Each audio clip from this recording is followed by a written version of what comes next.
കൊല്ലം ചുവന്നു. തെരുവിൽ നിറയെ കൊടികളും ബാനറുകളും. കോടതി വിലക്കിന് പുല്ലുവില. സംസ്ഥാനം ഭരിക്കുന്ന പാർട്ടിയുടെ സംസ്ഥാന സമ്മേളനം നടക്കുമ്പോൾ കോടതി വിധിയൊക്കെ ചിലപ്പോൾ കാറ്റിൽ പറന്നു നിൽക്കും. റോഡിൽ കൊടി കെട്ടാതെ ഫ്ലെക്സ് വെക്കാതെ എന്ത് സമ്മേളനം? കൊല്ലം ചുമന്നില്ലെങ്കിൽ അത് പാർട്ടിക്ക് നാണക്കേടാകില്ലേ? കൊടിയുടെ എണ്ണം കുറയുന്നത് നോക്കിയിരിക്കുന്നവരുണ്ട് പാർട്ടിയെ വിമർശിക്കാൻ. അപ്പോൾ പിന്നെ ചുമപ്പിക്കാതെ പറ്റില്ലല്ലോ. CPM സംസ്ഥാന സമ്മേളനം നടക്കുന്ന കൊല്ലം നന്നായിട്ടങ്ങ് ചുമപ്പിച്ചിരിക്കുകയാണ് പാർട്ടി സഖാക്കൾ.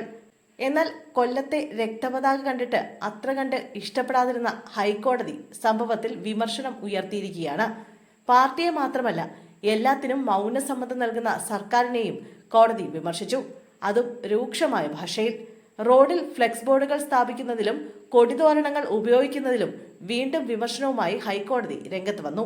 പ്രധാന രാഷ്ട്രീയ പാർട്ടികൾ നിരന്തരം കോടതി ഉത്തരവ് ലംഘിക്കുകയാണെന്ന് സിംഗിൾ ബെഞ്ച് കുറ്റപ്പെടുത്തി. കൊല്ലത്ത് കൂടി വരുമ്പോൾ കണ്ണടച്ചു വരാൻ കഴിയില്ലെന്ന് ജസ്റ്റിസ് ദേവൻ രാമചന്ദ്രൻ വിമർശിച്ചു. ഹൈക്കോടതിയുടെ ഇടക്കാല ഉത്തരവുകൾ നടപ്പാക്കാൻ സർക്കാർ ആരെയാണ് ഭയക്കുന്നതെന്നും ദേവൻ രാമചന്ദ്രൻ ചോദിച്ചു. ടൂറിസത്തിന്റെ അടിസ്ഥാന ഘടകമാണ് ശുചിത്വം. അത് രാഷ്ട്രീയ പാർട്ടികൾക്ക് മനസ്സിലാകുന്നില്ല. പ്രധാന രാഷ്ട്രീയ പാർട്ടികൾ എന്താണ് തെളിയിക്കാൻ ശ്രമിക്കുന്നതെന്നും സിംഗിൾ ബെഞ്ച് ചോദിച്ചു. നിയമത്തിന് മുകളിലാണ് തങ്ങളെന്ന് പ്രധാന രാഷ്ട്രീയ പാർട്ടികൾ കരുതുന്നത്. ആ വിശ്വാസത്തിന് സർക്കാർ കുടപിടിക്കുന്നുവെന്നും ഹൈക്കോടതി വിമർശിച്ചു. നിയമവിരുദ്ധമായി ഫ്ലെക്സുകളും കൊടിതോരണങ്ങളും നിരന്തരം നിരത്തിൽ ഉയർത്തുകയാണ്. സർക്കാരുമായി ബന്ധമുള്ള വിഭാഗങ്ങളാണ് ഇതിന് പിന്നിലെന്നും വിമർശനമുണ്ട്. സർക്കാരിന്റെ ഉത്തരവുകൾ സർക്കാർ പോലും നടപ്പാക്കുന്നില്ലെന്നും കോടതി കുറ്റപ്പെടുത്തി. നീതിന്യായ സംവിധാനത്തെ പരിഹസിക്കുകയാണ് ഇവർ ചെയ്യുന്നത്.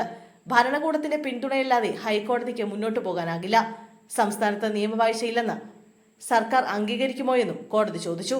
മൂന്നാം പിണറായി സർക്കാരിനായി ലക്ഷ്യം വെച്ച് അവതരിപ്പിക്കപ്പെട്ടിട്ടുള്ള നവകേരളത്തെയും കോടതി വിമർശനത്തിൽ ഉൾപ്പെടുത്തി. നിരത്തിൽ നിറയെ ബോർഡുകൾ ഉള്ളതല്ല നിങ്ങൾ പറയുന്ന നവകേരളം എന്നായിരുന്നു കോടതിയുടെ വിമർശനം. ടൺ കണക്കിന് ബോർഡുകൾ മാറ്റുന്നു, അതിൽ കൂടുതൽ ബോർഡുകൾ വയ്ക്കുന്നു. ഇതിലൂടെ കേരളം കൂടുതൽ മലിനമാകുന്നുവെന്നും ജസ്റ്റിസ് ദേവൻ രാമചന്ദ്രൻ കുറ്റപ്പെടുത്തി.